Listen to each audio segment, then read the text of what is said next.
பல்லாவரத்தில் வயிற்றுப்போக்கு ஏற்பட்டு 2 பேர் உயிரிழந்த நிலையில் அதற்கு கழிவுநீர் கலந்த குடிநீரை பருகியதுதான் காரணமா என்பது குறித்து பரிசோதனை நடைபெறுவதாக அமைச்சர் மா சுப்பிரமணியன் தெரிவித்துள்ளார்.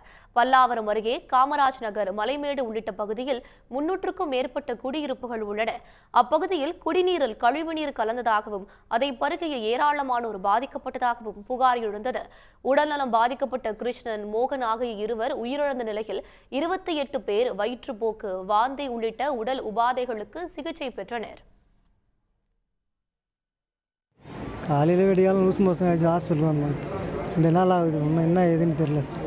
இப்போ எப்படி இருக்குது, ட்ரீட்மெண்ட் எப்படி இருக்குது? நார்மலாக அவர்களுக்கு நேற்றுலாம் ரொம்ப ஓவராக இருந்தது, இன்றைக்கி ஒரு நார்மல் ரேஞ்சுக்கு வந்துருக்கு. நடவடிக்கை எடுப்பாங்க, தண்ணி நிற்கணும்னு எடுத்துருவாங்க. இந்த வாட்டி ரொம்ப கொஞ்சம் மழை அதிகமாக இருந்ததால் தண்ணி அதிகமாகி வாட்டரில் இந்த ஈகா சார் வந்துருக்காரு, அமைச்சர் வந்திருக்காரு, சாரியாக வந்திருக்காரு. உடனே இங்கே ஹாஸ்பிட்டலில் ட்ரீட்மெண்ட் உடனே கொடுத்துக்கிறாங்க, வந்தவொடனே கொடுத்துட்டாங்க. மருத்துவமனையில் சிகிச்சை பெற்று வரும் நோயாளிகளை மக்கள் நல்வாழ்வுத்துறை அமைச்சர் மா சுப்பிரமணியன் சந்தித்து நலம் விசாரித்தார்.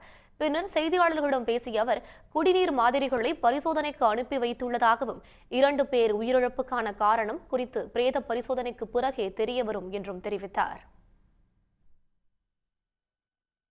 19 பேர் இருக்கிறார்கள் என்பது உண்மை.